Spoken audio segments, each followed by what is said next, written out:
Hello. Good afternoon from Stockholm. This is Jagannath Panda, head of the South Asian Indo-Pacific Center at the ISDP. We are fortunate to have this third round of webinar on India and Sweden relations as a gateway to India-Nordic engagement. We are privileged to have this project with the Embassy of India in Sweden. The first two rounds of webinar, we hosted it this week earlier. If you are interested to know more about India-Sweden ties, please go through the recordings and the media post of this webinar. We are today fortunate to have a fine set of experts to discuss about India-Sweden ties, those who have followed these ties very closely through their research, and also a set of experts who have studied India-Nordic engagement very closely from the Nordic regions. So we are fortunate to have a fine set of young, bright, and a kind of a very scholarly set of experts to discuss about this relationship. First, we are fortunate to have Henrik Chetan Asperger. He is a researcher and senior analyst at UI, which is a prominent think tank based in Sweden. Henrik is following India-Sweden ties for quite some time. He holds a PhD from SOAS at the University of London. He has also authored a few books, journal articles, and follows matters relating to India and South Asia very closely in Sweden and in the Nordic regions. Welcome to you, Henrik. We have then Dr. Swasti Rao. She's an associate professor and associate dean at the Global Initiative at OP Jindal Global University, India. She's a geopolitical expert, commentator, and author. She's currently a non-resident fellow at Eastern Circle in Paris and a regular contributor, a prolific writer in the online digital format, The Print. Swasti has worked in premier think tank at MPIDS in New Delhi earlier and is a fantastic writer and runs a column on India and EU and global affairs every week. Welcome to you, Swasti. We have then Mr. Henrik is Vereskold. I'm sorry, Henrik, if I'm pronouncing your name. Bad and shoulder, that's okay. You did well. Great. So he's the founder and editor-in-chief of Geopolitica. He's based in Norway. And Geopolitica is a newly established Norwegian language journal about global geopolitics and international affairs from a realist perspective. Before starting Geopolitica, Henrik worked as a foreign affairs journalist and later as a foreign affairs editor, and also worked with Norwegian newspaper Resett. Henrik is a fantastic columnist, and I would encourage everybody to look at his website, Geopolitica, which covers a huge source of information, not only about the Nordic regions, but also about the global geopolitics. Welcome to you, Henrik. Last but not least, we have Dr. Swati Prabhu. She's an associate fellow at the Center for New Economic Diplomacy at Observer Research Foundation. Her research explores the interlinkages between developmental partnership and sustainable development. Swati covers broadly India-EU relations, and then, of course, about India-Nordic region. She obtained her PhD from Jawaharlal Nehru University and have been working for some time and traveling widely across Europe. Welcome to you, Swati. I'm also privileged to have my ISDP team, Ms. Anna Jarmuth, and my intern colleagues, Ms. Maria, Toby, and Julia, to help me setting up this webinar. And we are also privileged to have the support from the Embassy of India in Sweden. Particularly, we are grateful to the Charge d'Affaires, Mr. Tiwari, for his continuous support about this project. Welcome, everyone, again. As I mentioned earlier, we have been running this discussion about India and Sweden for last couple of days. And also, we are going to publish a special report where some of these experts have already written their views and their specialized papers in that outlet, which we are going to release in our incoming dialogue that we are hosting on 2nd of April with the collaboration of Embassy of India. But before that, we must have a much more open and frank discussion that to what extent actually Sweden can be a gateway to India's engagement in the Nordic regions. Um, what are the factors that could actually push India-Sweden relations to rise not only to the next level, but also to become a kind of example reference point for the other Nordic critical ties between India and Norway, India, Finland, India, Denmark, and so on and so forth. In order to have a deeper discussion on some of these issues, I would first invite all the panelists to share their views, maybe in 5 to 7 minutes, and then we could go for a next round and have a in-depth discussion. Those who are joining to listen to these experts, I would welcome all the participants who are listening to this webinar, and also encourage you to ask your questions in the Q&A box, so that I would encourage all the experts to read those questions and answer this as we proceed further. So we'll start the discussion. So first I'll welcome Henrik Chetan. Over to you for 5 to 7 minutes. How do you think really Sweden is a gateway to India-Nordic engagement? And what factors could actually push India-Sweden ties to become a referral point for India-Nordic ties in a greater sense? Over to you. Thank you so much, Jagannath. I hope you can hear me and see me. I'm very happy to be part of this panel, and I congratulate you to organize this at the point where we are soon approaching the Nordic India Summit. And it's good to have a discussion about the Nordics and ties to India. Now, I think, as you all know, the Nordics is obviously a very integrated region. We share historical ties, long-time ties. There is also a very strong connection, people-to-people ties, and the political relationships are both on a bilateral level and a regional level, very advanced. So it's one of the world's most integrated regions. I think the question that you ask about Sweden as a gateway, I would rather say that I think it's really important because in this collective of states and countries, it's always very important to stress that it's an equal democratic relationship that we have. So I think all the countries, individual countries, have their specific ties, strong ties to India, and no country is sort of in the forefront. But as a collective, I think the question will be rather, what is the added value of the Nordic proposition?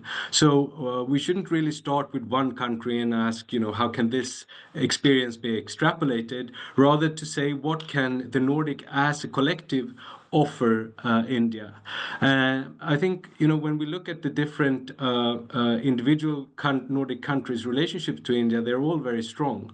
They're niched, built on their industrial interests and their national interests, and also niched to the particular competencies and that individual country has. So for Denmark, for example, the green strategic partnership that they have with India really sort of forefront the green capacity and competence of Denmark. And for Norway, we have also, water and the blue economy and other aspects that are strong niched competences for Norway. And for Sweden, obviously, there are other niched competences. So I think when we put all this together, then what is the sort of added Nordic value?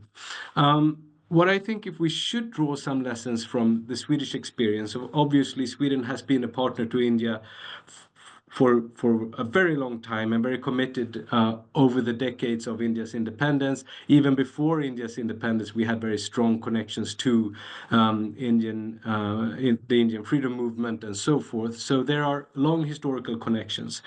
What I think has been really important for the Swedish experience and the build-up of relationships with India is the long-term view and the long-term commitment to India. And we see that also in the Swedish private sector, where we have had a presence in India even before 1947, but obviously a very strong commitment in the decades that followed independence. So a long-term view, a long-term commitment throughout India's the phases of its economic development. And I think this is another important aspect that I would like to bring up, the importance of bringing industry into these discussions. It's not only government to government discussions that should be had, but industry plays a very important role in forging the relationships. So Sweden has been very conscious in building connections that transgress the political level, that builds in industry to industry components, but also co-led political and industry formations. And I think this is very important experience from the Swedish side. Another important experience on the Swedish side is obviously to connect to the research and innovation system in Sweden to the research and innovation system in India. So you have a connection also in that sense. A third sort of important aspect and lesson is that when working on the government to government side, it's very important to have a very high political presence in the partnership. So a dense traffic on a high level, ministerial level between the countries really helps to move things forward. You cannot just let it to the public or government agencies to do all the work, but you also need to have a very dense sort of connection on the high level political side. People to people contacts, I think that also is a very important aspect to bring out here. Now we see that the image of Sweden in India is very positive. I think there is scope and room potential for improvement when it comes to working on the people-to-people contacts also between the Nordic region as a whole, and also to raise the awareness and understanding and knowledge about India in the Nordic region on a sort of public level. Here, I think there is still some scope of improvement on the Nordic side. I would like to see, for example, that we could have a cultural attaché at some of the, in New Delhi from the Swedish side. We don't have that. I think that would be valuable in the long run. Now, my main point, I should say, is that I really think a collective Nordic approach to India is very valuable, and to give the political summit connection that we have, as I mentioned, the summit coming up probably later this spring, to give that political summit connection a real substantial agenda, a Nordic agenda, not only bilateral agendas that is connected to the summit, but a real Nordic agenda. I think that would be of great value. And when there are things to learn, to sort of draw on from the individual Nordic countries' experiences in working with India, that should come in. I think we have pretty clear understanding of what different individual Nordic countries prioritize in their partnership with India. As it is structured in the partnerships that we have, it quite clearly comes out what the preferences are. The new aspect to this, I think, which has come with Sweden and Finland's entry as NATO members, is of course the security dimension. That has been a bit of a difficult discussion and territory or domain to work on a collective Nordic basis before, since Sweden and Finland were not part of the NATO. But now, as we are, I think this is a joint sort of strategic approach to these discussions with India is also of interest. Two more points. I think also the Arctic or high north connection is obviously of great interest to India. And here is again a collective Nordic thinking around this, what it means to work with India in the Arctics. Obviously, India is an observer to the Arctic Council, but there are other ways of discussing this as well. the different Nordic countries have different approaches to thinking about India in the Arctic, but I think a more joint approach to this would be of interest. And the final dimension here, I think, to think about is the positioning here, where we have 2 EFTA countries, Iceland and Norway. We have 3 EU countries, Finland, Sweden, and Denmark, is to think about, what, when we eventually come to a conclusion in the EU-India FTA negotiations, and we then have an EFTA trade deal with India, what will open up collectively on the Nordic for the Nordics in terms of the trade discussion. So that is something that I would be looking forward to follow in the future. Thanks. Thank you. Those are useful comments, Henrik, Chetan, and I think I do agree with you. There has to be a collective approach, and I think what is more important is that we also need to mention about the priorities of each of these Nordic countries. The intent behind this project and the seminar was to look at how India-Sweden relationship can be enhanced further, and also complementing other India-Nordic relationship. This is not to single out only India-Sweden ties, since we are based in Sweden and we are supported to do this project on India-Sweden, so that was the focus. And also, second thing is, as it goes by popular parlance, that Stockholm is the capital of Scandinavia. So we decided to also look more from a people-centric perspective. But you are right, we should have a collective approach to look at India's Nordic relations, which will be given the equal importance to India-Sweden, India-Norway, and India-Denmark relations. This note, let me now invite Swasti. I'm sure you have 5-7 minutes with you to share some interesting thoughts. Over to you. Thank you, Dr. Panda. I hope I'm audible, and thank you very much for this opportunity. It's always been a pleasure working with ISDP and with you. So I really value and cherish this professional relationship that we have developed over the years. Now, very quickly, I have already argued that, of course, Sweden plays an important role in strengthening India-Nordic strategic ties. And the larger point of my argument, is twofold. On the one hand, I've argued that, it is a good time for India to double down on its cooperation with the Nordic countries as a whole, just as Henrik Chetan was arguing before me, because there is a tension that we see between the Nordic countries and China, that there is a mistrust. There is generally a kind of a China 17+1 mechanism not working as well in Europe in certain areas. And of course, India is looking in collectively as Europe to sort of try and provide some kind of a diversification for the European partners. And India is in the process of developing strategic gateways.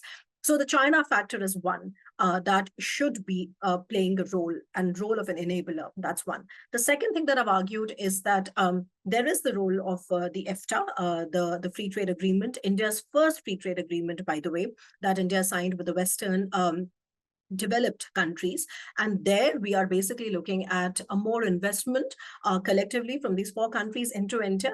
And I think there will be more trust made in terms of trade ties when we see the investments coming. And if I'm correct, a couple of days ago, the Norwegian government did talk about sort of starting it formally and looking at it more institutionally. Now that's the larger point. But very quickly, I'd just like to also bring your attention to the fact that when we are looking at India-Nordic relations on the one hand, or India-Sweden relations on the other, India-Norway relations, I think a couple of things we need to put together to form an analytical framework that I feel is most relevant for my focus of research. And my focus of research is more strategic. At the outset, I have to tell you that. Now, very quickly, I'm of the opinion that actually developing better ties with the Nordic countries has been a low-hanging fruit. It is just, I guess it took time for India to realize that there is a set of countries with whom India can really cooperate in technological innovation, etc. And now we see that happening, especially after the India-Nordic Summit started happening more regularly. So of course it is a low-hanging fruit. We are late already, and that is why the kind of thing that you're putting together here is something which will go a long way in adding more substance to India-Nordic ties on the whole. But the second thing is, I have a problem when you say that India must only have a collective approach towards Nordic 5. India cannot have a collective approach. The collective approach can only play a limited role, because if you now sort of deconstruct what the 5 Nordic countries are, you see that there are countries like Norway there, with whom India has Norway and Iceland, which are part of the EFTA, where the logic for cooperation is primarily investment and trade-related investment, and that framework has come up, by way of a quid pro quo, where we are opening up our markets in lieu of more investment from these countries, where we are expecting most investments from Switzerland and Norway, which are part of the EFTA, which are part of the with these 4 countries. Which are part of the EFTA countries. That's on the one hand. So obviously, we are not looking at everybody with the same lens. There are countries that we have singled out that are going to invest more in India. That's the one thing. The second thing is that when we're talking about Nordic countries, again, there are 2 members within the Nordic countries, Sweden particularly, and also Finland, with whom India is looking at a different cooperation framework. And that cooperation framework comes from their Indo-Pacific strategies. Now, I know that Finland right now does not have an Indo-Pacific strategy, but I would like to share that Finland is making an Indo-Pacific strategy. It is in the process of developing one. Now, very quickly, this is where I think things start to get interesting, because looking at the 5 Nordic countries, it is only with Sweden that we have a maritime cooperation agreement. Sweden is also very I think Sweden is very important right now for the modernization of India's defense industry sector, because Saab basically became the first ever foreign defense industry to get 100% FDI in India's defense industry investment ecosystem. And, when the French have been trying to study that model, the Finns have been trying to study that model, the Dutch have been trying to study the model, which is that how has Sweden created this history? So Sweden is no stranger to India when it comes to defense industry. And if you compare the other countries of the Nordic group, it is only Sweden that has that preeminent position. Now, before I come to Finland, let me just finish my points with Sweden. And, with that, I'll just conclude my set of remarks, which is that after having this very strong defense industry cooperation and trust that India has had with Sweden, it was a bit of a setback for India when Sweden last year came up with its first ever Indo-Pacific strategy. The first ever Indo-Pacific strategy was more focused on defense, was more focused on its relationship with countries that have a stronger cooperation with NATO, like Japan, South Korea, etc. But actually, to India's dismay, it did not even mention India, although it did mention Indian Ocean region. And I do understand, I had written about that earlier, that the Swedish Indo-Pacific strategy has an India-sized gap. And I think this is the right time for, to sort of come up with with a revised version or another version of Sweden's Indo-Pacific strategy that also sort of talks about how to deepen cooperation with prominent members of the Indian Ocean Theater. And there, of course, I mean India. So I think if we are doing these things, we are getting investments. These are specialized cooperation pathways that can work to strengthen India-Nordic ties on the whole. But if we do not give enough attention to these specific cooperation pathways, I'm afraid that India-Nordic collective ties will not fly. And my last point is about Finland. And Finland is in the process of developing, its first Indo-Pacific strategy. And the Finns have been keen on understanding what has been India's position or India's response to Sweden's Indo-Pacific strategy. And I think this is a very healthy cooperation, a very healthy conversation that should continue, because end of the day, I will just circle it back to my original point, which is that Nordic countries and India are basically natural partners. There is every possible geopolitical I would say, momentum right now out there, which is pushing the two together. I do not study, green energy and those kind of things, where, of course, India has very good, a relationship with countries like Denmark. So I will not comment on that. But my focus area is the strategic domain, and my focus area is the defense industry, where I add, of course, economic security, which is also very strategic. And in these three areas, I feel that one has to look at the special convergence pathways and focus on them specifically if we want to have better outcomes for India-Nordic ties on the whole. With that, I'll stop, and I'm looking forward to your questions. That was excellent, Swasti. Thank you very much. And I think I do agree with your point that Finland, the way it is looking at Indo-Pacific strategy, that is a very welcome development as far as India is concerned. I'm sure there will be some comments for you going forward, but let me now invite Henriques to make your comments for 5 to 7 minutes. Over to you. Thank you very much. First of all, thank you very much for inviting me to this panel, Jagannath. It's my great pleasure to be here. With regards to Sweden being the main gateway for Indian diplomatic efforts into the Nordic region, you have to focus somewhere. But I mean, it should be everywhere, every country. For me, my perspective, sitting here in Norway, it makes no sense to leave us out of it, or to focus too much on Sweden. I mean, we're all part of the same family of nations up here in the north. And as Swasti just said, we have a lot of things in common, especially when it comes to strategic affairs. The rise of China, which was also mentioned here, is very, very important.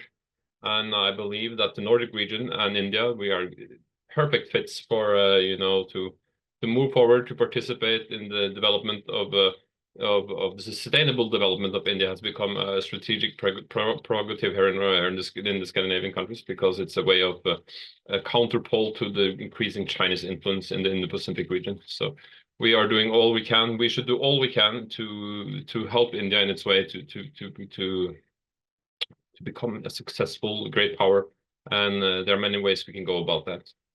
Also, as we've been discussing before, the issue in Tibet is very, very worrying, and Europe and of course the Nordic regions. We're small, but we are punching above our weight. We should stand 100% behind India in this matter. Furthermore, talking about the Nordic region's strengths, which are of course green energy, and they complement India's development path, while diversifying its economy, making its economy resilient, all the way going in a sustainable development path. So I would also like to mention that all countries in Europe should now have an Indo-strategic Indo-Pacific strategy when it comes to world affairs. So if Norway hasn't forged one yet, we should be the next one to do it, because this is where the future of world affairs will take place. And we should do our best to position ourselves with our partners. And in this region, India has a long story of interaction with the West. And I mean, my neighbor here is an Indian. His name is Aspan. I get along great with him. There are so much commonalities here, and in this world we're entering, where the United States is retreating, it's very important to find like-minded partners in the international system. And no partnerships are perfect, but I think the Nordic region and India will make a good partnership.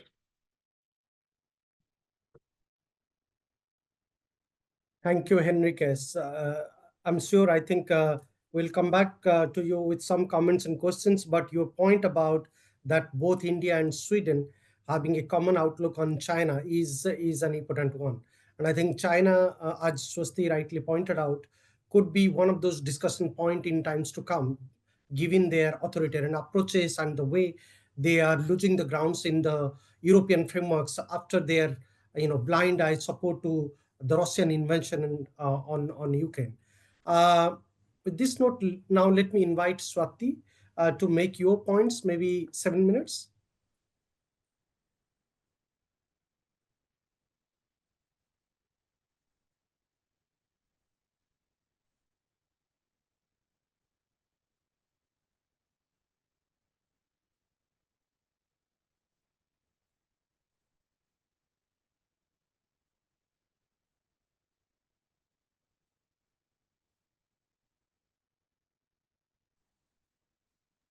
Swati, you're muted.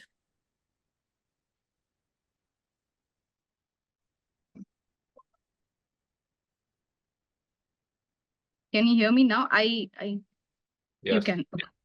Sorry, I'll start again. So thanks, Dr. Panda, for the invitation to participate in the panel. And I understand that we are discussing security aspects or strategic aspects of the relationship. But I think since I come from a development background, I would like to take a development partnership angle to the entire discussion that we're having today.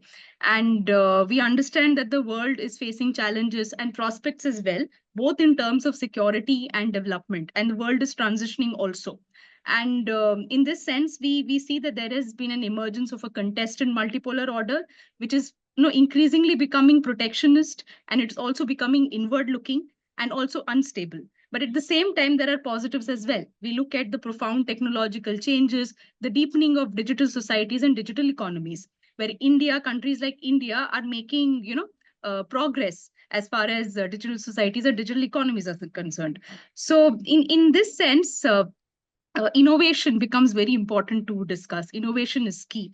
And this is what something should be driving the relationship shared by India, Sweden, or India, EU, or even India-Nordic engagement.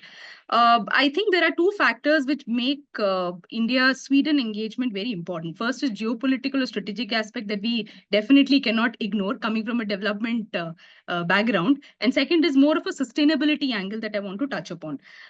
We see that, official development assistance, ODA, has been playing a very important factor as far as meeting the objectives or the developmental targets of several developing economies, whether it's in the Indo-Pacific or Asia or Africa. And it has also been helping, in a way, to plug the gap, the financing gap that most of these countries have been facing. However, due to the different geopolitical configurations, which have been, transitioning Europe, especially with the outbreak of the Ukraine conflict, Europe broadly has been saddled down as far as the conflict is concerned, has been saddled down by the conflict, and has been drained out of its financial resources. And the Ukraine war also had a perceptible impact on the overall international aid architecture as well. For example, according to the OECD, in 2023, the ODA touched an all-time high of almost $223 billion compared to 2022, which stood as $211 billion. However, 9% of this ODA went to Ukraine. On the other hand, ODA, which has been identified as as one of the important resources for tackling the sustainability challenges, financing for SDGs has been negatively impacted because of the ongoing conflict across the globe, whether it is in Ukraine or whether it is in Gaza. Now, for particularly talking about the EU, setting up the Ukraine facility, which was set up in March 2024, that implied that its external action budget for other developing economies had to be overlooked to accommodate these multifaceted challenges which has been faced by Ukraine or its neighbor. So as of January 2025, approximately 134 billion euros have been collectively dispersed by EU, its member states, its institutions towards the Ukrainian crisis in the form of military, humanitarian, financial, and refugee assistance. So in this sense, we find that ODA as a single financing source is not enough. We have to look at alternative models of financing or alternative avenues for funding these gaps.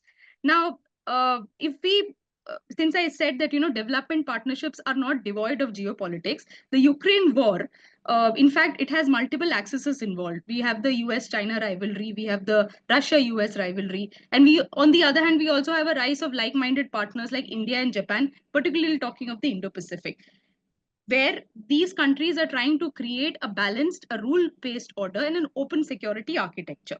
Now, this is something that Sweden also has to take into consideration. And I agree with my co-panelists, Swasti, and also I think Swasti talked of the Indo-Pacific, and also Henrik, who said that Indo-Pacific strategy should become a main point for all of these countries in the European Union. So Sweden needs to reorient its approach towards the Indo-Pacific. It did come out with its Indo-Pacific strategy last year. And I agree with Swasti when she said that there was hardly any mention of India. It did mention of the Indian Ocean region, but it did not explicitly mention or talked about partnerships with India. Now, on the other hand, when you look at EU's own strategy, which was released in 2021, it looked at utilizing India as an important partner, as a gateway for Europe in the Indo-Pacific. Now, this is something which the Swedish strategy did not talk about. So, despite having cordial relations of almost 75 years, India and Sweden have been sharing close relation for almost 75 years. If it wants to be seen as an important player in the Indo-Pacific region, I think it needs to work with India as far as sustainability targets or meeting the developmental objectives of the region are concerned. This is where I think it is important to talk of a joint modality of partnership between India and Sweden. So we see that Sweden has its own development cooperation program called the Swedish International Development Cooperation Agency, which is one of the largest and the most effective OECD partners. However, I feel that I was going through the web page. It focuses more on Africa and less focus on Asia or the Indo-Pacific. So as of 2022, I think its own development cooperation in Africa stood at $88.22 million compared to Asia, where it has dispersed about $35.35 million. So why do we talk of a joint partnership as far as India-Sweden is concerned in a third country, say in a least developing economy or a small island developing state in the Indo-Pacific? Basically, three reasons. I feel there is now a growing demand and a growing need for equal partnerships. When we talk of a global north and a global south country, bridging the gap as far as building a multipolar world or driving forward multilateralism is concerned. Secondly, there is also a growing recognition of addressing the sustainability challenges in the global south. So it is not just a concern of the global north, but also the global south, in fact, is at the receiving end as far as the sustainability challenges are concerned.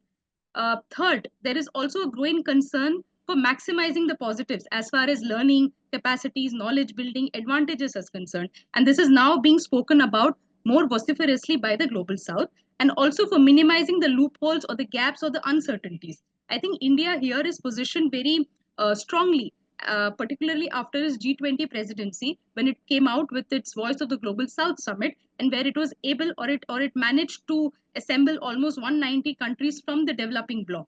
So this is something that Sweden can tap into, and India's own advantage in development cooperation revolves around offering low-cost, viable solutions, whether it is in digital payment systems, technology, platforms for health and education, or also community-driven solutions as far as energy or climate is concerned. We understand that India has very limited institutional capacity and also limited financial resources, but it is also looking to partner with viable countries, particularly in Europe or in the Nordic region like Sweden, where it can expand its own geographical reach and also broaden its strategic engagement. As I said, development cooperation is not devoid of geopolitics. It needs to take into consideration the strategic objectives lying out there. Very importantly, China's own development cooperation model, which is posing a threat to most of the other countries in the developing region, and India's own model is appears more appealing to them. And this is something where Sweden-India joint development partnership can find avenues. I think I'll stop here, and I'll be more than happy to discuss this further in the second round. Excellent, Swati. I think your approach about there has to be much more serious developmental oriented engagement between India, Sweden, India-Nordic are well noted, and I think we'll come back to you about more pointed discussion on these issues. But just taking forward and taking a clue from what you said, how come areas like renewable energy, artificial intelligence, digital transformation, sustainability, each one of these issues could be a vital medium of collaborations between India and Nordic countries, India, Norway, India, Finland. How do you really see and factor each one of these issues, let's say sustainability, infrastructure, artificial intelligence to renewable energy? How do you see this could emerge as one of those critical areas of collaborations, not only between India and Sweden, but also India and Nordic countries? What should be the roadmap? Do you think that each country should have their own priorities of engagement with India, or there could be a holistic way of engaging, as we are discussing mostly in the India-Nordic Summit, that developmental partnerships should be the main crux of focus of engagement between India and the Nordic countries? Swati, first you. I think taking forward the idea of development partnership, certain sectors are growing into prominence. They're gaining more prominence as far as the sustainability, as far as partnerships are concerned. One of them is economics, one of them is technological security. We very recently saw, how the TTC was launched, the Trade and Technology Council, which was signed by India and European Union. So in this sense, I think India and Sweden can also step up the ante and explore pathways as far as deepening their collaboration in trade, economics, and technology is concerned. And I think one such area is India's own startup ecosystem. Very recently at the Raisina dialogue, I think Nandan Nilekani very importantly mentioned in his 10-minute speed talk that startup ecosystem in India is very vibrant. And for example, in 2016, we had 1,000 startups, which has now leapfrogged to almost 150,000 startups. And he suggested that by 2035, I'm sorry, India will have 1 million startups. So very few places in the world have been able to transform themselves at this level or at this scale by creating this huge avalanche of entrepreneurs and business enterprises. So also India is home to a major chunk of global young population. So he said that almost 380 million Gen Zs will be in India by 2035. So this is something in this context, Sweden's investment in India through Invest India is important to push forward or leverage the India's own startup ecosystem. I think another area which can be potentially tapped by India and Sweden through a joint collaboration could be renewable energy.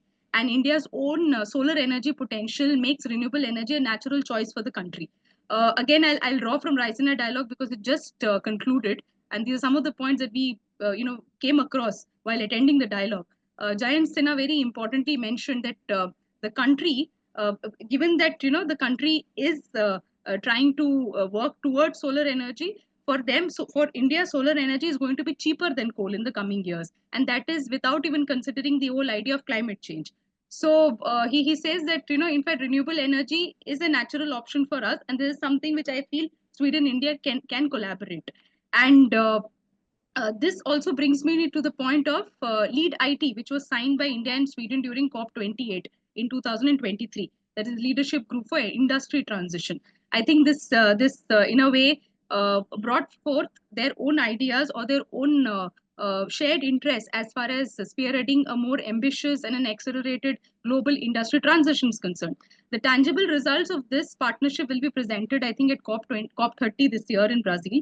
But nevertheless, I feel that this partnership certainly holds potential as far as low carbon technologies are concerned.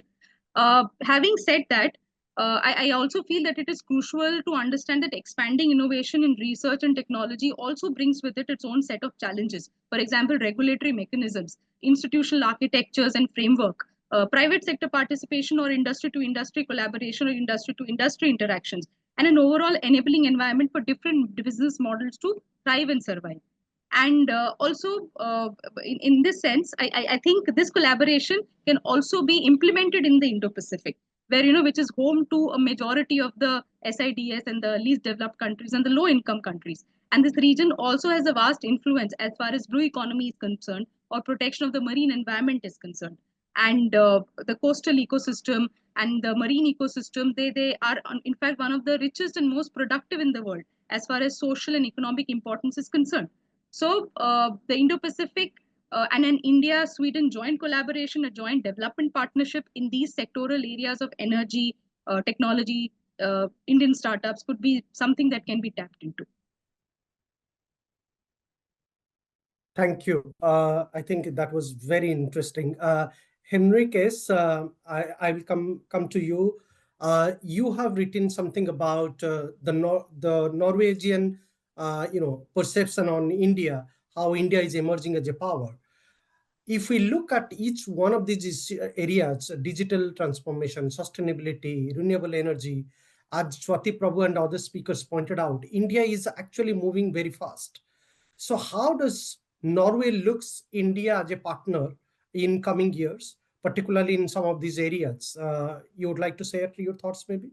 Yeah, well, with regards to renewable energy, we have been market leaders for a long time. We've been 99% of our power here in our electricity in the grid is hydropower, and we also have a big, long experience in solar and of course wind power. So that's, of course, important synergy there between India and Norway, between grassroots level or company level, also hopefully or official levels, to expand as much cooperation as possible, because India is in a huge market. It's emerging economy. The market will just become enormous. So it's good for our businesses to start as soon as possible. I don't know how many are there already and how that it's moving along, but I know that it's going very fast, as you said. And furthermore, what was the second thing you said? You said the energy and renewable energy, digital transformation, sustainability, and artificial intelligence. And all these kind of sustainability technologies that we have here in Norway. How you, for example, how you can organize cities, how you can do the circular economy within the urban areas. Also, has been discussed here, the blue economy in Norway is a world leader within offshore, all kind of offshore businesses. So there's a lot of room for cooperation here, and it's always should also be known that it's argued that this goes beyond like mere economics. It's important to look at this in a bigger strategic way. It's more about building long-term, mutually beneficial relationships in certain times, and I think this is a very, very strong argument for a lot more interaction between India and the Nordic region. From Norway's perspective, I would love to see, for example, increased investments from the investment fund. Should not be political, so you can't direct them to do it, but hopefully they will take the steps and invest more in India. And in this flourishing startup sector, it's a lot of potential, and so yes, I think there's a big good fit here that should be taken advantage of. Thank you. Excellent. I will come to you, Swasti, because you focus more on Indo-Pacific defense and security. Going forward, do you see that the kind of revolution which is taking place in India, particularly in the field of digital transformation to sustainability, how could we link much more intently or seriously in the field of defense security, and particularly also in the maritime security field between India and Nordic countries? Your thoughts? Yeah. So very quickly, well, yes, I mean, talking about defense and all these things, I think one thing that we need to keep in mind when we are discussing defense is that the current approach of India's Ministry of Defense is actually quite varied. You know, it is not looking at, when we say defense cooperation, it is not merely limited to export and import. It has about 8 strategic parameters now, which are extremely holistic and that cover a whole range of, strategically relevant issues for India. So, for example, I mean, the 8 strategic parameters cover things like, I mean, when I say this is about India's defense diplomacy, so India's defense diplomacy now is based on these 8 strategic parameters. And when you assess through the lens of these 8 strategic parameters that I will tell you in a while, and you look at countries like Sweden, you realize that it's not just about this one Saab's investment in India, which made history because it was 100%, and otherwise the limit says only 74%. It's not just that. It's because when you look at with the lens of this new age defense diplomacy that the MOD has now sort of adopted, it is very holistic. So whether we are looking at now our defense partners, not only because they have advanced defense industries, also their interest in Indo-Pacific, their abilities or capabilities in niche technologies, in technological innovation, in rare earth, etc., etc. And also about how is it relevant for India strategically. So if you remember in my first set of remarks, I had made this point where I said that India right now, if you carefully see where the Prime Minister is going and the kind of things that he says, India right now is not looking at Europe to only get investments from it. Okay, of course, that is one very strong factor that we are now negotiating at least 3 main FTAs that India is close to signing are all with the Western partners. After the one that we have signed with the EFTA countries, which was last March 2024, yes. After that, now we are negotiating one with the EU, which is close to getting signed. Maybe perhaps not in its ideal form, but nonetheless, it will be signed. It's massive trade for India, about $190 billion. in in goods and services. We also have a TTC with them, but also with the UK, and now we are negotiating one with the US. So that apart, what I'm saying is that if you look at these countries, investment and trade, and that's one part. But also these countries are important for developing, they are important in strategic technologies and cybersecurity, in AI, and all of these things are now from the perspective of Ministry of Defense. They are all strategically important. So they all have a strategic personality. And that is what I'm trying to say when I'm saying that the defense diplomacy in India itself has been evolving. And we are no longer looking at countries in the West as only defense industry partners or export partners or import partners. And we are also looking at countries that help us develop these strategic gateways into Europe. And that was the point when I said that the China factor is one factor which is pushing the convergence at two levels. So when we say India-Nordic convergence or India-Sweden convergence, let's say, it is getting pushed by China at two levels. So what is happening in the Indo-Pacific is very, very obvious by way of EU's global gateway strategy and the various Indo-Pacific strategies that we are all the time discussing, and which is very clear that the Europeans are interested in Indo-Pacific, not only for the economic security reason, but also because of, hard security reasons, and also because of hybrid security reasons, okay?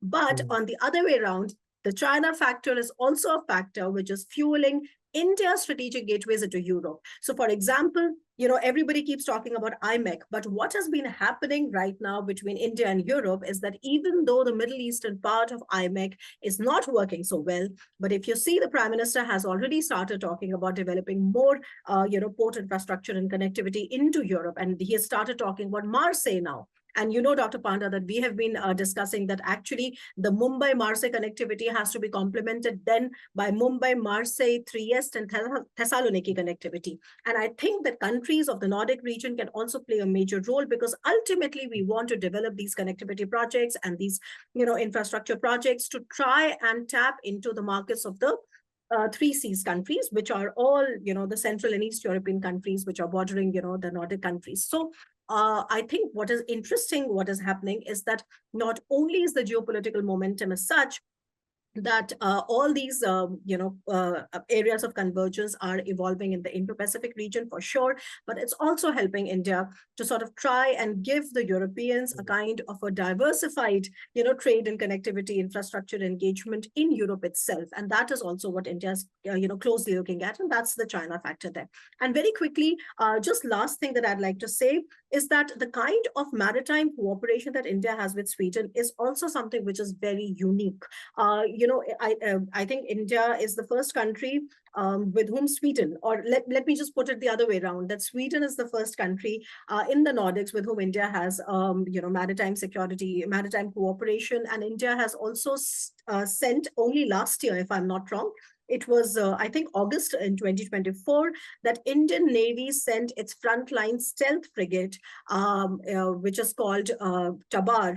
And it was commanded by, Captain M.R. Harish, and it arrived at Gothenburg in Sweden, and it was for a 2-day visit. So what I'm trying to say is that the India and Sweden relationship in many ways, okay, also gives a kind of a model for many other countries in the region that we are talking about, starting from Finland and Norway, to actually emulate. And I also criticized it, saying that, but when we talk about the Indo-Pacific strategy, it does have a bit of a gap. And I would expect that with all the research that we are putting together, we are able to address this India-sized gap so that it can really sort of grow by leaps and bounds. Because in my opinion, again, I would be actually surprised that why did it take so long for the two sides and, to really get into these kind of, arrangements, because like I said, this is low hanging fruit. And of course, my last point would be that just because I don't work on it, so I am not mentioning it, but all the developmental, aid that we get from these countries, all the digital, so to say, the help and the, the cooperation that exists in cybersecurity and all of that, of course, all of that is an extremely important pillar, because these are countries that are technologically very, very advanced. And it is a win-win situation for both these sides to actually join hands. Interesting. And I think your point about maritime cooperation and, given the fact that there is already a lot of discussion about IMEC and Mumbai, Marseille, all of those issues encourage me to also mention about one issue where India could be very beneficial to learn from the Nordic experiences is the port development. The port development is one of those issues we could actually learn from how the Nordic countries are managing their port, the coastal regions, because they are very excellent in terms of engaging with each other in terms of sea trade and other issues. Maybe Henrik Chetan, you have a few things to share, and particularly as you are a resident expert here, focusing more seriously on India, Sweden, India Nordic, and India EU Connect. Maybe I would be asking a little more further to you, that how do you see that India, Sweden work together in terms of institutionalize a long-term India Nordic ties? Of course, I do take your point that there has to be a collective focus from India's point of view, and that's why we are going for India Nordic engagement. We have India EU Trade and Technology Council, but India Sweden are connected with each other at three level. One is at the bilateral level, at the Nordic level, and also at the EU level. So keeping all of these three institutional linkages that India and Sweden are having, how could we go further in terms of long-term vision plan to expedite the India-Nordic strategic framework? Thank you. I'll just make a few comments also to previous speakers here. I mean, there should be no misunderstanding when I say that there should be a collective Nordic approach. That doesn't mean that the bilateral partnerships should be strengthened as well. So, of course, obviously, I think Sweden should strengthen its bilateral partnership with India and even so, as we move ahead, I think it's important that Sweden focuses a bit more in its agenda and partnership with India, because now it's based on a joint action plan covering 8 broad sectors, and I think there should be a more focused approach. So just this is a comment to Swasti that I'm not only looking at a collective approach, a Nordic India approach, but also strengthened bilateral ties. And when it comes to the Indo-Pacific, I think it's really important that this is raised here.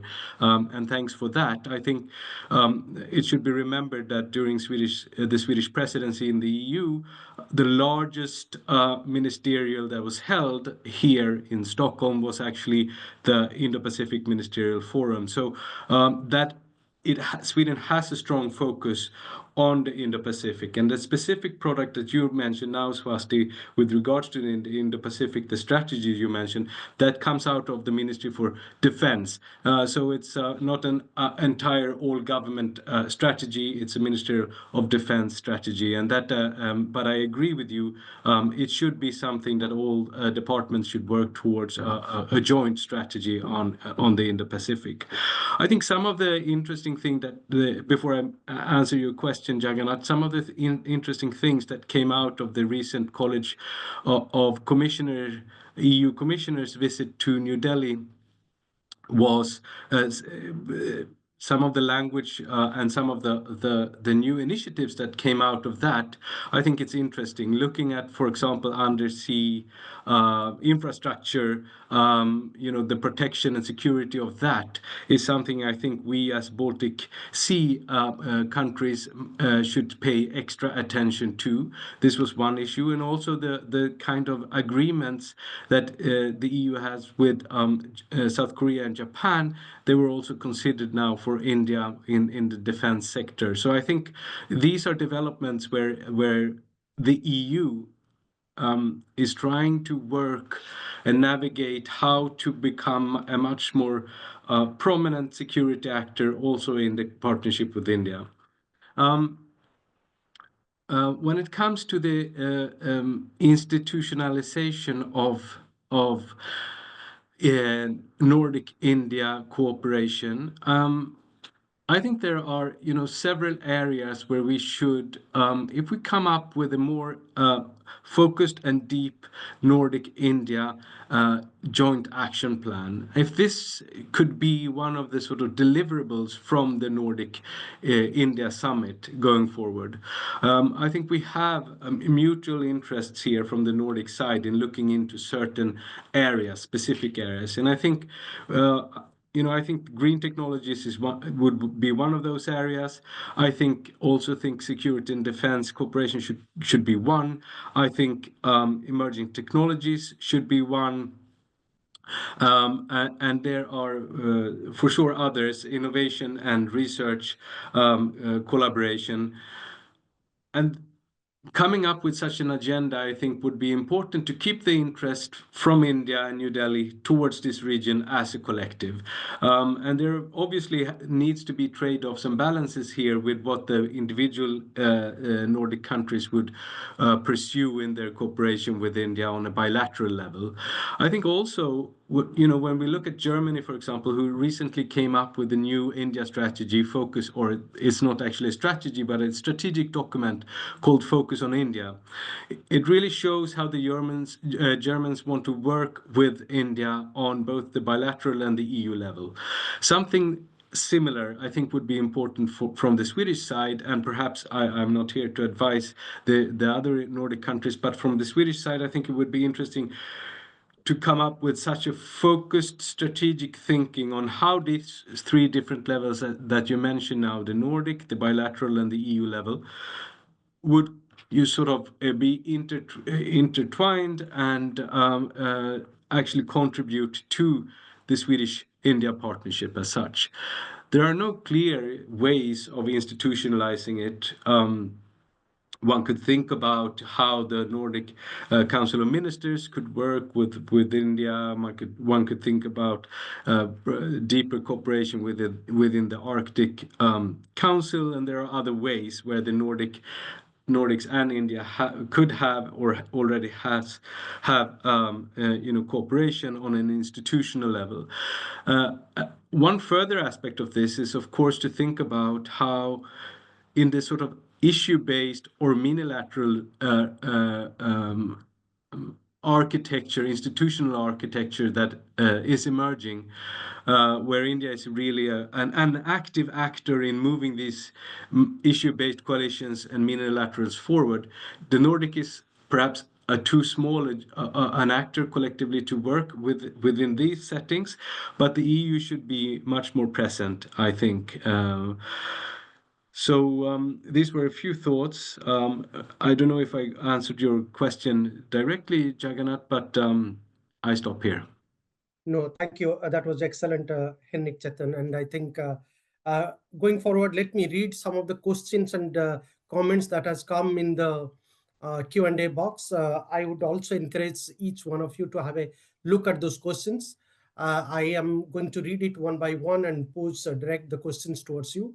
So Toby Logan asks, Sweden established substantive defense relations through the 2009 Memorandum of Understanding with India. This was subsequently emulated by Norway in 2014 and Finland in 2020. Notably, Denmark has yet to formalize a similar defense arrangement with New Delhi. Why do you think that is the case? And how can they be incentivized to defend ties in defense? I will pose these questions to Henrik Chetan, since you are from these regions and looking at the issues very closely. Also, Swasti, if you want to jump up, or the other two speakers, please feel free. Then we have a question from Mariana Lajansa. She's from Lund University. She's asking, Henrik, thank you very much for your suggestion regarding subjects to be included in the coming summit. I think that we need to our discussions on the impact of Global South and what the Nordic side needs to understand. Look forward to listen to your comments. Myself, I lecture on Global South, BRICS, as well as on SEO. Notice the lack of knowledge and understanding in these matters. I would appreciate to have a contact with you. Yes, please do connect with Mariana. She has been attending all of our webinars and taking interest in our research. Thank you very much, Mariana, for that. But the point she wanted to bring out is about the impact of the Global South and what the Nordic sides could take a note of the Global South, if you could comment.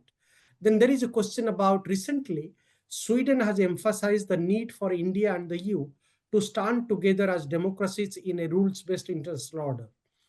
How can India-Nordic and India-EU collaboration lead to a further stability, both in Europe and in the Indo-Pacific? what should be prioritized in this sense? Then there is a question that Sweden has committed troops to initiatives like UNMRG between India and Pakistan. Do you think we could see something similar occur in Ukraine with the help of India as a mediator? After all, India's willingness to commit peacekeepers would significantly boost India-Nordic ties, as it would relieve their security concerns and these settle down situations mentioned in the discussion. I would pose this question probably to Dr. Swastira, to you. You have written a lot of pieces about Ukraine and Russia-Ukraine war, so it would be interesting to have your take on this. There is a question about India and the Nordics have already institutionalized their cooperation in the water sector with the Indo-Nordic Water Forum, a platform for the private and public sectors in India and the Nordics to apply water expertise to address challenges facing the Indian water sector. What could be the next sector that India and the Nordics can tackle with a similar sectorial mechanism? I will pose this question to Dr. Swasti Prabhu and also Henrik S. to you. As you are from Norway, maybe you could look at this issue, whether there is a context emerging for public and private sectors in the water sector to collaborate between Nordic and India or Norway and India. Then there is a question again from Mariana. She said, I agree completely with you, Swati Prabhu, that it is a big problem that Sweden has changed its aid strategy in favor of Ukraine and more or less closed down its allocation of resources to other development countries, which will have a very negative impact on our cooperation, not least on NGOs. Should not it be a positive step to include this subject on the coming India-Nordic Summit? So how do you really look at this issue? This is an interesting comment, actually. Then there is a question, actually interesting question about cyber security, cyber capacity, which we haven't discussed. Cyber capacity building is a tool that can help fight shared cyber threats, especially when initiatives are targeted towards private citizens. Are the Nordics engaging in these types of initiative in India? Then again, to you, Dr. Swati Prabhu, given the growing importance of SDGs in the global agenda and development, specifically which out of the 17 SDGs should be prioritized to strengthen India's relations with Nordic and the EU, and at the same time, drive progress on the SDG agenda and bring mutual benefits. So please feel free to answer other questions if you want to really pitch in an answer.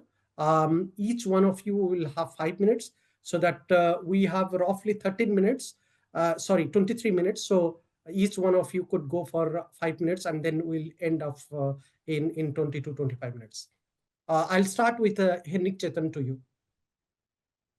So all excellent questions. I'll just try my best with a couple of them. I think when it comes to defense cooperation and defense MOUs, I think it's interesting to notice that there is a sort of different pace in different sectors how they view cooperation with India. So, for example, when in the defense industry sector from the Swedish side, there has been a great interest and a push towards cooperation. And as Swasti pointed out, this has been quite remarkable in the way that Swedish defense industry presence in India has grown to the extent that we now have 100% FDI factory operating. I think one should also acknowledge that there is a slower pace in the other parts of the strategic community, and I'm talking about the defense forces and so forth, where, and this should be totally openly acknowledged, the Indian connection to Russia is a question that has been of concern to parts of the Swedish and Nordic strategic communities. So since Russia is such a dimensioning a threat to the Nordics. This is something that needs to be taken into concern when we discuss defense cooperation. So on the one hand, we have quite advanced defense industry cooperation. On the other hand, we have a lower uptake within the defense forces and also sort of defense ministry, their thinking on India. So this is something that might be streamlined a bit more down the line as India is sort of diversifying its industrial cooperation with other countries, and also the Indian Defense Unarmed Forces are now engaged in cooperation with a whole range of countries and actors.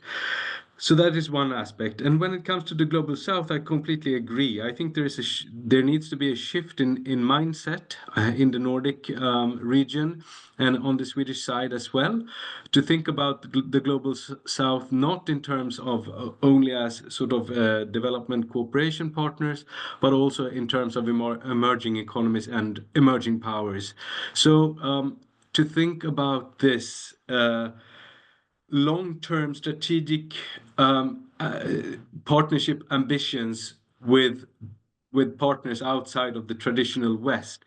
That's a mindset change that needs to happen, and cooperating with India and the ways the Nordic countries are beginning to think about India as a rising power rather than just that is the sort of framework that we engage with India. I think that is a really valuable step, but that needs also to happen with other parts of the so-called global south, where we need to sort of change approach as future long-term partnerships with parts of the world that will have a huge impact on international politics and global economics. So that is a mindset change that I hope that we will see. But on the other hand, I also, relate quite a lot to what Swati is mentioning with regards to development cooperation and ODA, because we face a double pressure on this budget post in Sweden and other European countries. There is a redirection of funds towards Ukraine because Ukraine is an existential issue in our part of the world, and to be part of the rebuilding of Ukraine is of great importance, and also the support to Ukraine, continued support to Ukraine after Russia's invasion, is of great importance to our part of the world. At the same time, there's less public will to commit to big budget funding for development cooperation across Europe. So this is the sort of double crux that we're facing: the redirection of funds, but also the reduced ambitions in ODA and development cooperation funding that actually comes out of political decision making. And this is something that countries across Europe are facing. So how to square that? I think the triangulation that you speak about is of great interest, and there are European countries and the US as well, previously at least, that have worked with India in these triangulations and trilateral cooperation. And I think there are plenty of opportunities to develop that further, where India has a legitimacy, and while the institutional capacity and the funding might come from elsewhere. So this is something that I think should come up as well. I think I'll stop at these two questions and then look forward to hearing what the others have to say. Thank you. Swasti, over to you. Yeah, so I'll just compliment, with a few points here. Now, very quickly, the thing that we need to remember when we're talking about defense industry is that even though India has signed, just like strategic partnerships, I mean, India has signed more than 35 strategic partnerships and many comprehensive strategic partnerships, but they are not all the same. So just by signing a defense cooperation agreement doesn't mean that the defense industry cooperation starts happening or that there are joint exercises between the two militaries, etc. I think right now what India is looking at very, very strategically is to get investments in its defense sector. And going by that logic, a couple of years ago, Indian MOD has finalized 2 defense industrial corridors, one in UP and one in Tamil Nadu. These are 2 states in India. And the Indian, because the idea is that based on the DAP 2020, which is the Defense Acquisition Procedure Reform that we've had in 2020, which remains to be a gold standard, India wishes to deepen its defense cooperation with countries that are willing to come and join hands with India to co-produce these weapons. So co-development of weapons, co-production of these weapons, etc., remains to be a very, very important part, and that cannot come without investment. So I think where Sweden really hits the jackpot in India, and of course there's another European country that does the same, and that is France, but I'm not coming there because we are right now discussing Nordic India cooperation. So what really gives this very distinct personality to Sweden is the fact that Sweden is good with investments, and that is what we are all referring to for the cargo staff systems that Sweden got 100% FDI. So one has to remember that. So I think when we are talking about defense industry cooperation or defense cooperation, that particular thrust can come with more investments. Now, this is radically different from the kind of investments that we're looking at with the free trade, because there we are looking at the sovereign wealth funds that Norway has to invest in India, and that's a completely different ballgame. So these are 2 different things. Now, very quickly, one more thing that should be mentioned when we are discussing defense cooperation is that right now Europe is in a transformative moment itself because of what is happening on its eastern borders. And because of these various programs that Europe has undertaken collectively at the EU-wide level, as well as at the member state level, I think there is a lot of scope for India to also export a lot of secondary defense equipment, because I'm not sure how many people in the West really know that in the last few years, India has emerged from a net importer of Western of defense equipment to also now an exporter, a net exporter of defense equipment. And when I say defense equipment, obviously I do not mean advanced platforms, but more than 50% of India's secondary defense equipment, dual-use defense equipment, go to the United States. The second destination for India's exports, these defense exports that I'm referring to as dual use, actually go to France. So the logic is that right now, when Europe is in this transformative flux of modernizing its own defense ecosystem, it also throws up massive opportunities for India to then help with the secondary system, because of course we are not really going to give advanced weapons out there. So that's the second thing, and I think that needs to be kept in mind. Okay. The third thing that I would need to also sort of mention as a caveat before I move to the other question on the United Nations peacekeeping is that I think, Henry, you mentioned about Germany's India-specific document. Now, on the one hand, where it does show the kind of primacy that a lot of European partners put on India, as a very bankable partner in the larger Indo-Pacific, in the Indian Ocean region, for very obvious reasons, because of the power of our growing economy, the 1.5 billion people, etc., geographical location, democratic ethos and values, so on and so forth. But at the same time, let me just mention a caveat here, which is that if you go into the details of the India document, it is actually too good to be true, and it does not really back its claims with budgetary allocations. So I think for the near foreseeable future, Europe is going to remain, relatively speaking, more inward-looking in terms of what is happening in Ukraine, etc. And we must have a more realistic assessment. So even when I say that Sweden should be addressing its India-sized gap in its Indo-Pacific strategy, I also say that with a pinch of salt, knowing very well what kind of budgetary allocations can we really frankly expect at the end of the day. And I think this is a longer discussion, but I really wanted to just point that out. And so this is what I wanted to mention for the defense side. Now, just because I'm utilizing the couple of minutes which are left to me, there is a question on Sweden sending its peacekeepers to UN MOGIP, which is India's mission, in UN MOGIP. So I think very quickly, what I have been writing and arguing is that right now, the kind of peace settlement in Ukraine remains very ambiguous. And I think it is intentionally left ambiguous, because in my understanding, the fine fine-tuning cannot happen at this stage. You have a situation where US and Russia are talking as if these are the only two factors that have agency, and Europeans and Ukrainians do not have any agency to decide what is going to happen in Europe or Ukraine.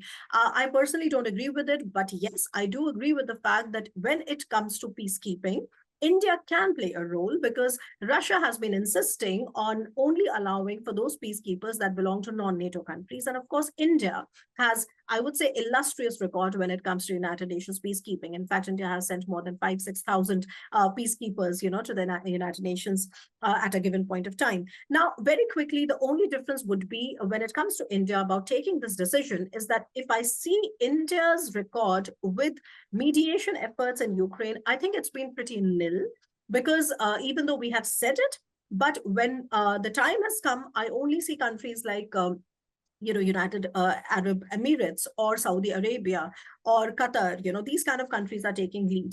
Frankly, India is not really doing anything. Now, it does open scope for two more things for Ukraine, which is rebuilding, reconstruction, those kind of things, and also peacekeeping.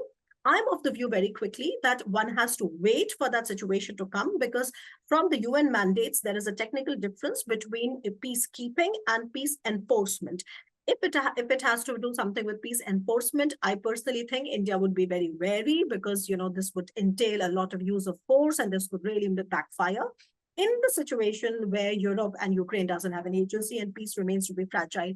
So I would just leave my remarks saying that this is a very fast evolving situation. We have to see where it goes, because at the end of the day, I think it is in India's interest to not get into the crossfire, not get caught into the crossfire. And I think that's how India has been maintaining its very strict balancing. So those were my, my remarks for this, and I think I'll stop here. Thank you. That was excellent again. So Henriques, you have something to offer? Yeah. You are muted, Henriques. With regards to water cooperation between the Nordics and India, that's of course, water is very important moving forward. Scarcity is everywhere. But from Norway's perspective, with all the abundance of water we have here, water management is maybe not our foremost expertise, but we're good at hydropower, and I think we have a lot to offer you there with regards to electrifying your rivers and to make your economy more circular and more sustainable. So I think that's very important from our perspective, water, hydropower, from all of these sources of renewable energy. I would also like to answer the question about Sweden and the Nordics, or Europe and India needing to stand closer together. I think this is very, very important. I mean, with regards to the world we're moving into, so much uncertainty, and we're not perfect partners. There is all, of course, things that that we don't like happening in India, happening from our perspective in the Nordic countries. But we are still quite, let's say, symbiotic partners. We're capital rich here in the Scandinavia, in the Nordic countries. We can provide a lot of expertise and investments. And by strengthening India, I'm repeating myself a little bit here, but I would like to answer this question that this can really be, and also I would like to add the United States and China, they're running away from us. So I think better, stronger, more intense cooperation between Europe as in general, the Nordics as well. It makes a lot of sense just from a pure strategic perspective. I also would like to once about water challenges, and one thing that we could be a new era of cooperation is as Jagannath has told me this before, and I think it's a great idea. It's to make sister cities across the Nordic regions and into India, and also take advantage from the Nordic region's extensive expertise in waste management and circular city urban economies. So I think there's a lot of potential. There's a lot of people also who doubt India, the potential, and it's to become a great power and to take its rightful position in the world. I think it has so much potential, and the geopolitical timing is perfect with all these investments moving away from China. So I think this is India's time to rise to the occasion and really become a force to be reckoned with. And hopefully, being small countries, we can help India in that way. And I'll stop there. Thank you, Henriques. Swati? Thank you, Dr. Panda. I've got 3 questions, so I'll quickly combine them and answer. As far as India-Nordic engagement, which can be replicated, apart from the water sector, I think there are 2 more sectors which can potentially, can be explored by India and Nordics. One can be sustainable port management. You mentioned that ports development, you did mention that it is emerging as one of the important aspects of blue economy. Sustainable port management can also be another sector which can be explored by India-Nordic collaboration. We see the emergence of blue economy as far as pushing forward the sustainability targets are concerned by reducing environmental impact, enhancing energy efficiency, and also how it can integrate climate resilient technology. So that's one area that can be potentially explored. And also, I mentioned that in my intervention, also renewable energy, clean energy mechanisms. These are the 2 sectors which can be potentially explored by India and Nordic collaboration. As far as prioritizing the sustainable development goals, it is very difficult to prioritize one SDG because most of these SDGs and targets, these 169 targets, are quite overlapping. But SDG 17, which is more about partnerships, in a way binds these 17 SDGs together. So in my perspective, I'm not going to prioritize any particular SDG as such, but going forward with these 17 SDGs and 169 targets, and also devising a post 2030 agenda, how we are going to move forward and what will be our strategy in another less than 5 years. So that should be the priority right now instead of focusing on one particular SDG. The third question pertained to, including the subject of aid strategy or allocation of resources as far as boosting aid towards developing economies is concerned in the coming India-Nordic Summit. Very important aspect, but we also have to take into consideration the realities around us. With the Trump administration, cutting down most of the aid, the US aid, or how most of the development projects have been stalled, and how Hendrik also mentioned that Europe at present, the importance of diverting or channelizing resources towards Ukraine is more important, and there is a lack of political will as far as boosting ODA or also looking for avenues to increase ODA is concerned. This is definitely a very important topic that can be included in the India-Nordic Summit, but there are other geopolitical realities that also has to be taken into consideration. India as I won't say as an emerging development partner, it has been there for quite a few years, and it is a prominent development partner and a reliable development partner, but it lacks the financial resources to kickstart some of these triangular development projects that we keep discussing in our research papers. So that is how this entire idea of clubbing with the global north comes into the view, because the north will provide the resources, the global south or India will provide the technical expertise for another global south country. So triangular development cooperation, I sometimes feel it looks very good on paper, but when you look at the practical or the grassroots reality, things are very different. So it can be definitely included as one of the important topics in the India-Nordic Summit, but the geopolitical realities are very difficult to ignore in this sense. Excellent. There is one more question because we still have 3 minutes and we don't want to really disappoint our participants who are listening very patiently. The last question is, what kind of benefit will the EU potential rearmament bring to India? Will it be only at the manufacturing and industrial level, or will it lead to further political alignment?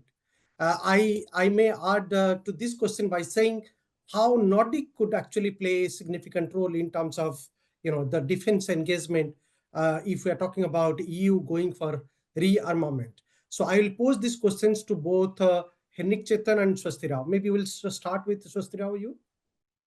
So that's an interesting question. Like I said, that indeed one has to right now understand that there is a transformative flux which the entire European Union is going through. In fact, through my writings, I've been arguing that unless you take into account the agency that Europe brings on the table with respect to how it's changing, frankly, one doesn't make sense of what is going on in that theater.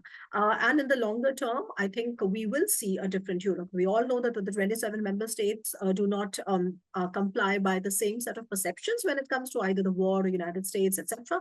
But as far as defending themselves and building on their capabilities is concerned, I think they're very serious. And very quickly, I'll just adding to what I've already said, because in many ways I've already answered that question, that the EU-wide level, I think there still remains to be a major research gap in India, analysis gap in India about how the EU is transforming. So whenever in India there's just this, the thing that kind of overplays again and again is that whenever we are talking about Europe-India defense cooperation, ultimately we only land up discussing defense cooperation with very prime defense partners such as France or UK or Germany now, Spain, so on and so forth, Sweden, etc.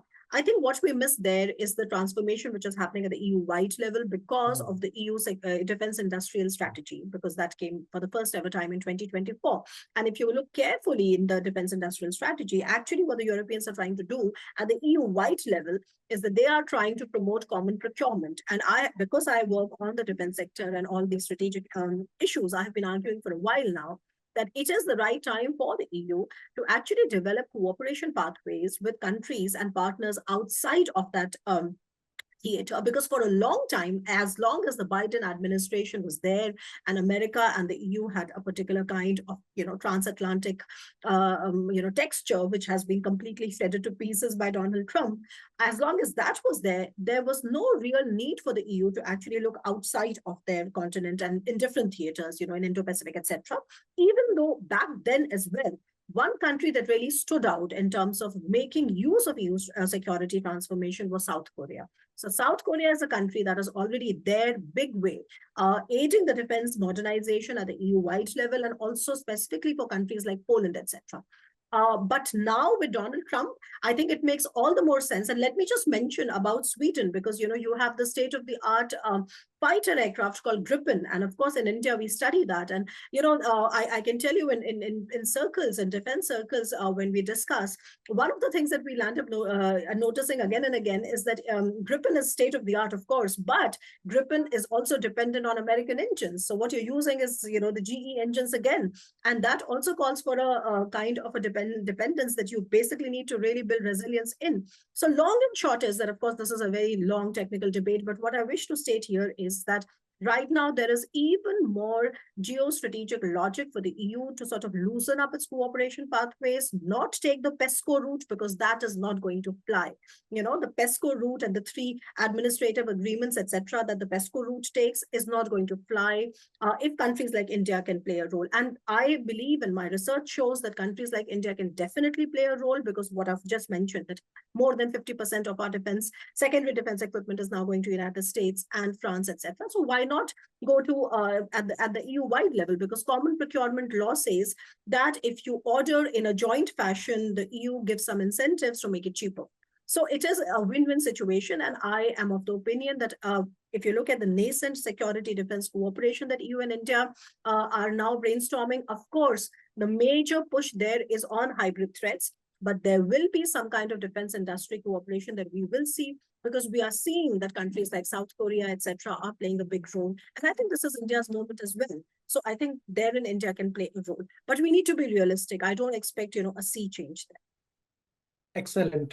Henrik Chetan, you want to pitch in? Conscious of time here, I'll just mention, the pressure on the industrial sort of European defense industrial base will be quite significant in coming years. And then to have production in a country like India would make a lot of sense. Thank you. I think that was excellent. And thank you very much for joining us today. I think we had a very enriching discussion for last 1.5 hours.